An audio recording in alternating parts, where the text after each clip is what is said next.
Ezequiel, capítulo 27. Esta palavra do Senhor veio a mim. Filho do homem, erga um lamento a respeito de Tiro. Diga a Tiro que está estabelecida junto à entrada para o mar e negocia com povos de muitos litorais, que assim diz o soberano Senhor. Você diz, ó Tiro, minha beleza é perfeita. O seu domínio abrangiu o coração dos mares. Os seus construtores levaram a sua beleza à perfeição. Eles fizeram todo o seu madeiramento com juníperos de Senir.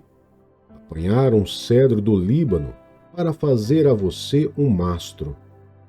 Fizeram seus remos de carvalho de Baçã, o seu convés de cipreste procedente das costas de Chipre, revestidos de marfim. Suas velas foram feitas de linho fino bordado, procedente do Egito, para servirem de bandeira. Os seus toldos, em azul e púrpura, provinham das costas de Elisá. Os habitantes de Sidom e Arvade eram os seus remadores. Os seus homens hábeis, ó Tiro, estavam a bordo como marinheiros. Artesãos experientes de Gebal estavam a bordo como construtores de barcos para calafetarem as suas juntas. Todos os navios do mar e os seus marinheiros vinham para negociar com você as suas mercadorias. Os persas, os lídios e os homens de Pute serviam como soldados no seu exército. Eles penduravam os seus escudos e capacete nos seus muros, trazendo-lhe esplendor. Homens de Arvade e de Eleque guarneciam seus muros em todos os lados. Homens de Gamade estavam nas suas torres. Eles penduravam os escudos nos seus muros ao redor. Levaram a sua beleza à perfeição. Tarsis fez negócio com você, tendo em vista os seus muitos bens. Eles deram prata, ferro, estanho e chumbo em troca das suas mercadorias. Grécia, Tubal e Meseque negociavam com você e trocavam escravos e utensílios de bronze pelos seus bens. Homens de Bet Tagarma trocaram cavalos de carga, cavalos de guerra e mulas pelas suas mercadorias. Os homens de Rhodes negociaram com você, e muitas regiões costeiras se tornaram seus clientes. Pagaram suas compras a você com presas de marfim e com ébano. Arã negociou com você, atraído pelos seus muitos produtos. Em troca das suas mercadorias, deu a você turquesa, tecido púrpura, trabalhos bordados, linho fino, coral e rubis. Judá e Israel negociaram com você. Pelos seus bens, trocaram trigo de Minite, confeitos, mel, azeite e bálsamo. Em razão dos muitos produtos de que você dispõe e da grande riqueza dos seus bens, Damasco negociou com você, pagando com vinho de Elbom, lã de Zoar e barris de vinho de Isal, em troca das suas mercadorias, ferro forjado, cássia e cálamo. Dedã negociou com você mantos de Sela. A Arábia e todos os príncipes de Quedar eram seus clientes. Fizeram negócios com você, fornecendo cordeiros, carneiros e bodes. Os mercadores de Sabá e de Ramá fizeram comércio com você, pelas mercadorias que você vende. Eles trocaram o que há de melhor em toda espécie de especiarias, pedras preciosas e ouro. Arã, Cane e Éden, mercadores de Sabá, Assur e Quilmade, fizeram comércio com você. No seu mercado, eles negociaram com você lindas roupas, tecido azul, trabalhos bordados e tapetes multicoloridos, com cordéis retorcidos e de nós firmes. Os navios de Tarsis transportaram os seus bens. Quanta carga pesada você tem no coração do mar! Os seus remadores a levam para alto mar, mas o vento leste a despedaçará no coração do mar. A sua riqueza, as suas mercadorias, os seus bens, os seus marinheiros, os seus homens do mar, os seus construtores de barcos, os seus mercadores, todos os seus soldados e todos quantos estão a bordo sucumbirão no coração do mar no dia do seu naufrágio. As praias tremerão quando os seus marujos clamarem. Todos os que manejam os remos abandonarão os seus navios. Os marujos e todos os marinheiros ficarão na praia. Erguerão a voz e gritarão com amargura por sua causa. Espalharão pó sobre a cabeça e rolarão na cinza. Aparão a cabeça por sua causa e se vestirão com pano de saco. Chorarão por você com angústia na alma e com pranto amargurado. Quando estiverem gritando e pranteando por você, erguerão este lamento a seu respeito. Quem chegou a ser silenciada como tiro, cercada pelo mar? Quando as suas mercadorias saíam para o mar, você satisfazia muitas nações. Com sua grande riqueza e com os seus bens, você enriqueceu os reis da terra. Agora, destruída pelo mar, você jaz nas profundezas das águas. Os seus bens e todos os que a acompanham afundarão com você. Todos os que moram nas regiões litorâneas estão chocados com o que aconteceu com você. Os seus reis arrepiam-se horrorizados, e o rosto deles está desfigurado de medo. Os mercadores entre as nações dirigem assobios contra você. Chegou o seu terrível fim, e você não mais existirá.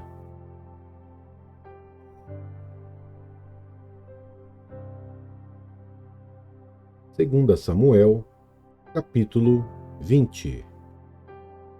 Também estava lá um homem perverso chamado Seba, filho de Bicre, de Benjamim. Ele tocou a trombeta e gritou: Não temos parte alguma com Davi, nenhuma herança com o filho de Jessé. Todos de volta para casa, ó Israel. Então, todos os homens de Israel abandonaram Davi para seguir Seba, filho de Bicre. Os de Judá, porém, permaneceram com o seu rei e o acompanharam desde o Jordão até Jerusalém. Quando Davi voltou ao palácio em Jerusalém, mandou confinar em uma casa, sob guarda, as 10 concubinas que tinha deixado tomando conta do palácio. Ele as sustentou, mas nunca mais teve relações sexuais com elas. Ficaram confinadas, vivendo como viúvas até a morte. O rei disse a Amasa: Convoque os homens de Judá, e dentro de 3 dias apresente-se aqui com eles. Amasa, porém, levou mais tempo para convocar Judá do que o prazo estabelecido pelo rei. Então Davi disse a Abissai: Agora Seba, filho de Bicre, será pior para nós do que Absalão. Chame os meus soldados e persiga-o, até que ele encontre alguma cidade fortificada e depois nos arranque os olhos. Assim, os soldados de Joabe, os queretitas, os peletitas e todos os guerreiros saíram de Jerusalém para perseguir Seba, filho de Bicre. Quando estavam junto à grande rocha de Gibeon, Amasa encontrou-se com eles. Joabe vestia seu traje militar e tinha um cinto com um punhal na bainha. Ao aproximar-se de Amasa, deixou cair a adaga. Como vai, meu irmão? Disse Joabe, pegando Amasa pela barba com a mão direita para beijá-lo. Amasa, não percebendo o punhal na mão esquerda de Joabe, foi por ele golpeado no estômago. As suas entranhas se derramaram no chão e ele morreu sem necessidade de um segundo golpe. Então Joabe e Abissai, o seu irmão, perseguiram Seba, filho de Bicre. Um dos soldados de Joabe ficou ao lado do corpo de Amasa e disse: quem estiver do lado de Joabe e de Davi, que siga Joabe. Amasa jazia em uma poça de sangue no meio da estrada, quando o homem viu que todos os que se aproximavam do corpo de Amasa paravam, arrastou-o para fora da estrada e o cobriu com um manto. Depois que o corpo de Amasa foi retirado da estrada, todos os homens seguiram com Joabe em perseguição a Seba, filho de Bicre. Seba atravessou todas as tribos de Israel e chegou até Abel-Bet-Maaca, e todos os bicritas se reuniram para segui-lo.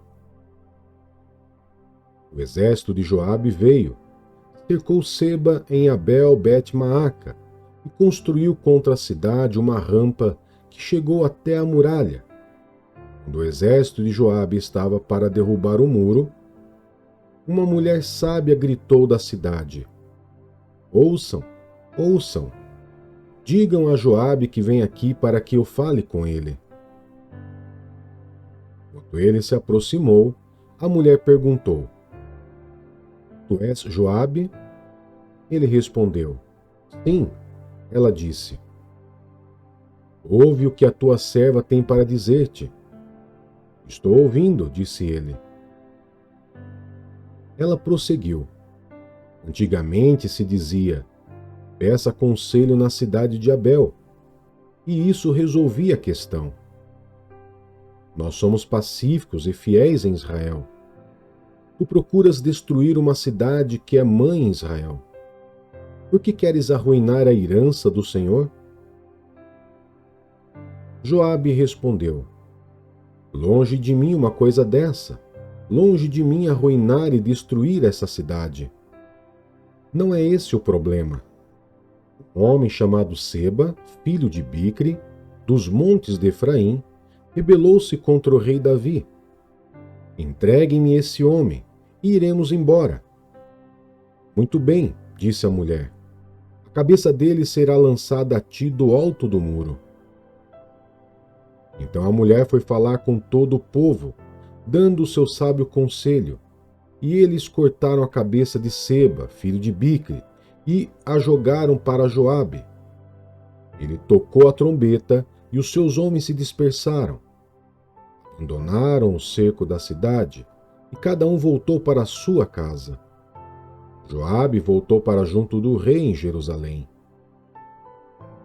Joabe comandava todo o exército de Israel. Benaia, filho de Joiada, comandava os quirititas e os peletitas. Adonirão era chefe do trabalho forçado.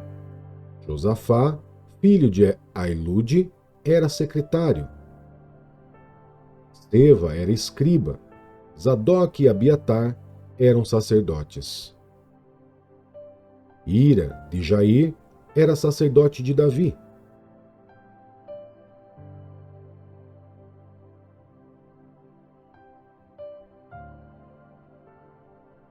Atos dos Apóstolos, capítulo 17. Em Tessalônica. Tendo passado por Anfípolis e Apolônia, chegaram a Tessalônica, onde havia uma sinagoga judaica. Segundo o seu costume, Paulo foi à sinagoga e por 3 sábados discutiu com eles com base nas Escrituras, explicando e provando que o Cristo deveria sofrer e ressuscitar entre os mortos. E dizia: Este Jesus que eles proclamam é o Cristo. Alguns dos judeus foram persuadidos e se uniram a Paulo e Silas, bem como muitos gregos tementes a Deus e não poucas mulheres de alta posição. Mas os judeus ficaram com inveja. Reuniram alguns homens perversos dentre os desocupados e com a multidão iniciaram um tumulto na cidade. Invadiram a casa de Jasson em busca de Paulo e Silas a fim de trazê-los para o meio da multidão. Tudo, não os achando, arrastaram Jasson e alguns outros irmãos para diante dos oficiais da cidade, gritando: esses homens que têm causado alvoroço por todo o mundo, agora chegaram aqui. Jasson os recebeu em sua casa. Todos eles estão agindo contra os decretos de César, dizendo que existe um outro rei, chamado Jesus. Ouvindo isso, a multidão e os oficiais da cidade ficaram agitados. Então receberam de Jasson e dos outros a fiança estipulada e os soltaram. Em Bereia. Logo que anoiteceu, os irmãos enviaram Paulo e Silas para Bereia. Chegando ali, eles foram à sinagoga judaica. Os bereanos eram mais nobres do que os tessalonicenses, pois receberam a mensagem com grande interesse, examinando todos os dias as Escrituras para ver se tudo era assim mesmo. Creram muitos dentre os judeus, bem como dentre os gregos, um bom número de mulheres de elevada posição e não poucos homens. Quando os judeus de Tessalônica ficaram sabendo que Paulo estava pregando a palavra de Deus em Bereia, dirigiram-se também para lá, agitando e alvoroçando as multidões. Imediatamente os irmãos enviaram Paulo para o litoral, mas Silas e Timóteo permaneceram em Bereia. Os homens que foram com Paulo o levaram até Atenas, partindo depois com instruções para que Silas e Timóteo se juntassem a ele tão logo fosse possível. Em Atenas. Enquanto esperava por eles em Atenas, Paulo ficou profundamente indignado ao ver que a cidade estava cheia de ídolos. Por isso, discutia na sinagoga com judeus e com gregos tementes a Deus, bem como na praça principal, todos os dias, com aqueles que por ali se encontravam. Alguns filósofos epicureus e estoicos começaram a discutir com ele. Alguns perguntavam: o que está tentando dizer esse tagarela? Outros diziam: parece que ele está anunciando deuses estrangeiros, pois Paulo estava pregando as boas novas a respeito de Jesus e da ressurreição. Então o levaram a uma reunião do Areópago, onde lhe perguntaram: podemos saber que novo ensino é esse que você está anunciando? Você está nos apresentando algumas ideias estranhas e queremos saber o que elas significam. Todos os atenienses e estrangeiros que ali viviam não se preocupavam com outra coisa senão falar ou ouvir as últimas novidades. Então Paulo levantou-se na reunião do Areópago e disse: atenienses, vejo que em todos os aspectos vocês são muito religiosos, pois, andando pela cidade, observei cuidadosamente seus objetos de culto e encontrei até um altar com esta descrição: ao Deus desconhecido. Ora, o que vocês adoram, apesar de não conhecerem, eu lhes anuncio. O Deus que fez o mundo e tudo o que nele há é o Senhor dos céus e da terra. E não habita em santuários feitos por mãos humanas. Ele não é servido por mãos de homens, como se necessitasse de algo, porque ele mesmo dá a todos a vida, o fôlego e as demais coisas. De um só fez ele todos os povos, para que povoassem toda a terra, tendo determinado os tempos anteriormente estabelecidos e os lugares exatos em que deveriam habitar.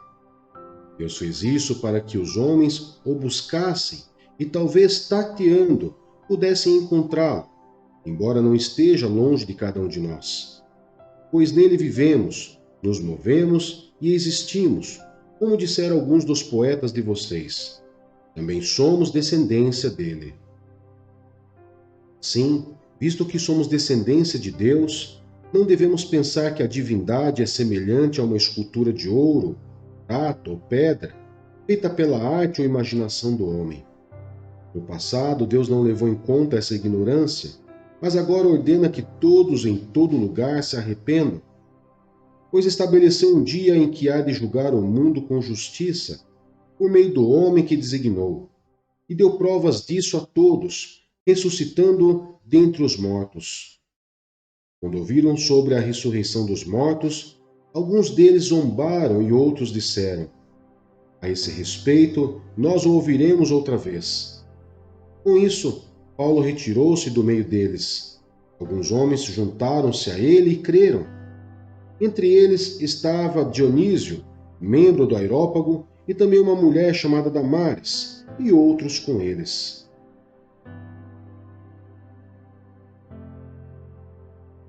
Efésios, capítulo 1. Paulo, apóstolo de Cristo Jesus, pela vontade de Deus, aos santos e fiéis em Cristo Jesus que estão em Éfeso. A vocês, graça e paz da parte de Deus, nosso Pai, e do Senhor Jesus Cristo. As bênçãos espirituais em Cristo. Bendito seja o Deus e Pai de nosso Senhor Jesus Cristo, que nos abençoou com todas as bênçãos espirituais nas regiões celestiais em Cristo.